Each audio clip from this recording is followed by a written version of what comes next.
Solo leveling Ragnarok chapter 18 dub explain with anime X. इस नए chapter की शुरुआत में ही एंट्री होती है एक मिस्टीरियस लेडी की, और ये आते ही कहती है आखिर वो कौन है जिसने मुझे समन किया। और अगले ही चैप्टर में हम देखते हैं सूहो वर्सेस डीमन की फाइट हो रही है, और अब सूहो इस पर अपना पावरफुल अटैक करने वाला है, क्योंकि ये कहता है अब इस अटैक के साथ एक और कम हो जाएगा। सूहो इस पर अपना अटैक कर देता है, लेकिन दूसरा डीमन पीछे से अपने सूहो पर अटैक करता है, और अब सूहो कहता है अब दूसरा भी आ गया, इन दोनों से लड़ना थोड़ा मुश्किल हो जाएगा। और अब वो दूसरा डीमन कहता है संभल कर यंगेस्ट, शुक्रिया। अब अपना सूहो ये समझ जाता है इसके हालात बिगड़ने वाले हैं, और ये कहता है अगर ये लड़ाई और लंबे समय तक चलती रहेगी तो मैं ग्रे पोजीशन के कारण अपना माना खो दूंगा, और साथ ही ब्रोकी जो एक शैडो सोल्जर बन चुका है उसने भी अपनी पावर लिमिट क्रॉस कर ली है, वो भी सिर्फ एक से लड़ते हुए। सूहो ये सब सोच ही रहा था कि तभी अचानक एंट्री होती है उस लेडी की, और ये कहती है आखिर मैं इन दोनों को कैसे अलग करूं ताकि मैं इन दोनों से 1-on-1 लड़ सकूं। सूहो इसे देखकर हैरान है, और ये इससे कुछ पूछना चाहता है, लेकिन सूहो के बदले डीमन कहता है मैं कुछ पूछना चाहता हूँ। और ये लड़की सूहो से कहती है कहाँ है मिस्टर संग जिनवो। अब सूहो कहता है एक जख्मी फीमेल नाइट, आखिर ये आई कहाँ से? और अब बेरू कहता है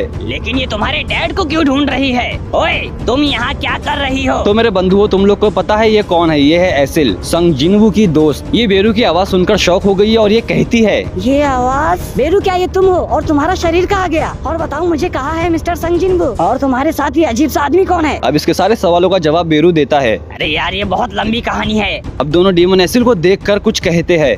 क्या ये डीमन समन के कारण यहाँ पर आई है? लेकिन वो हमारे दुश्मन को जानती है, अगर वो उनके साइड से लड़ती है तो हमारे लिए बहुत बुरा हो सकता है। अब एसिल कहती है मैंने सोचा नहीं था मैं तुमसे मिलूंगी। अच्छा है, अब मैं आराम कर सकती हूँ। और अब बेरू कहता है तुम्हारी टाइमिंग बहुत बढ़िया है, हम हमारा रीयूनियन बाद में एंजॉय करेंगे, लेकिन पहले तुम उन दोनों से निपटो। और एसिल की फट जाती है, और अब ये दोनों डीमन एसिल पर हमला करते हैं। पहले हमें इस डीमन पर हमला करना चाहिए। सही कहा, हम स्टार्स बनाने के लिए सिर्फ इसका खून चाहिए। एसिल की बॉडी पे जो जख्म थे उसे देखकर सूहो को रहम आ गया, और ये बंदा कहता है लगता है मैंने इसे कहीं देखा है, और वैसे भी ये जख्मी है तो ये लड़ाई मुझे लड़नी चाहिए। और अब बेरू कहता है ये लो रैंकिंग डीमंस इसके आगे टिक नहीं पाएंगे, क्योंकि ये है एसिल। जब हमारे लॉर्ड ने डीमन वर्ल्ड को डिस्ट्रॉय किया था तब सिर्फ इसका ही हाउस होल्ड था जो बच गया था, और ये लेडीर हाउस होल्ड की सबसे बड़ी बेटी है। अगर इसकी ताकत की तुलना इंसानों से की जाए तो इसके power level S rank Hunter जितने हैं। अपना सूहो इसके पावर लेवल जानकर शॉक हो चुका है, और ये बंदा कहता है एक एस रैंक, इसका मतलब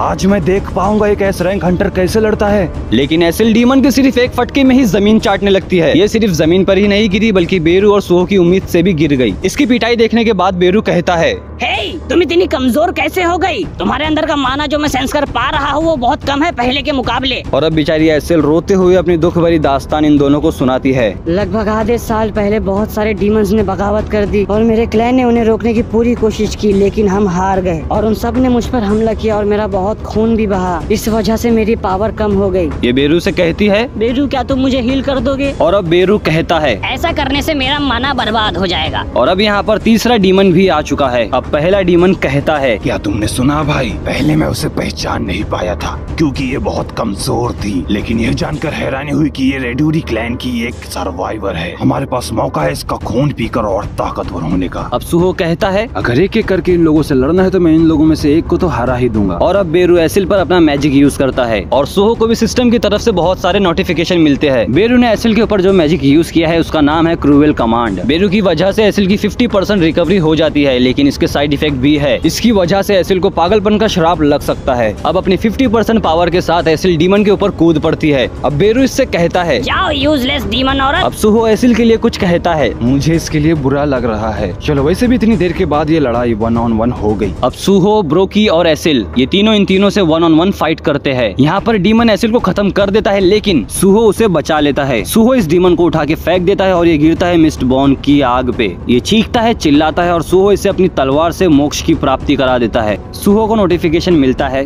you have eliminated a low rank demon, level up. हम देख सकते हैं कि डीमन के मर जाने के बाद सूहो के वल्कन हॉर्न उसकी आत्मा को खा जाते हैं, और अब इस वेपन का डैमेज भी 31% बढ़ चुका है। अपने पार्टनर की मौत देखने के बाद दूसरा डीमन कहता है हमारा यंगेस्ट मारा गया। अरे यार, कोई इस पागल औरत को मुझ पे से हटाओ। लेकिन अब बेरू के मैजिक का असर खत्म हो जाता है, और एसिल इस मॉन्स्टर के सामने बेहोश हो जाती है। ये डीमन खुशी मनाए इससे पहले ही इसके पीछे सूहो आ जाता है और इसका गला मरोड़ देता है। लेकिन एक डीमन अभी भी बचा हुआ है, और वो इन तीनों पर हमला करता है, और ये एसिल का खून पीकर और ताकतवर होना चाहता है, लेकिन ये कुछ उल्टी सीधी हरकत करे इससे पहले ही अपना सूहो इसके ऊपर जबरदस्त हमला करता है और अपना सूहो डायलॉग मारता है, मेरे लिए भी कुछ एब्जॉर्ब बचा के रखो। अब चैप्टर पलटता है और हम देख सकते हैं कि एसिल यहाँ पर जख्मी होकर पड़ी है और बेरू एसिल से कहता है क्या तुम मर चुकी हो? और एसिल इससे कहती है क्या मतलब है तुम्हारा? एसिल बेरू से पूछती है ये इंसान कौन है जो शैडो सोल्जर यूज कर रहा है, वो भी बिल्कुल मिस्टर संग जिनू की तरह। बताओ ये कौन है? और बेरू कहता है जैसा कि मैंने सोचा था, तुम इन्हें पहचान नहीं पा रही हो क्योंकि तुम्हारे अंदर वफादारी की कमी है। क्या तुम्हें कोई ऐसा शख्स याद नहीं है जो ऐसी बेमिसाल पावर रखता है? और अब एसिल कहती है क्या ये मुमकिन है? डीमंस को खत्म कर देने की वजह से सूहो का लेवल 20 हो चुका है और अब ये शॉप परचेस को यूज कर सकता है। और ये देख लेने के बाद सूहो कहता है ओह वाह, देखो यार ये मेरे पास क्या आ गया है, अब मैं शॉप सिस्टम को भी यूज कर सकता हूँ। वही दूसरी तरफ एसिल को भी ये याद आ चुका है आखिर ये कौन है और ये कहती है क्या ये तुम हो यंग मोनार्क? तो ये थी इस चैप्टर की समाप्ति। मैं ऐसे ही और अदर एनीमे और मांगा का डब एक्सप्लेनेशन करता हूँ।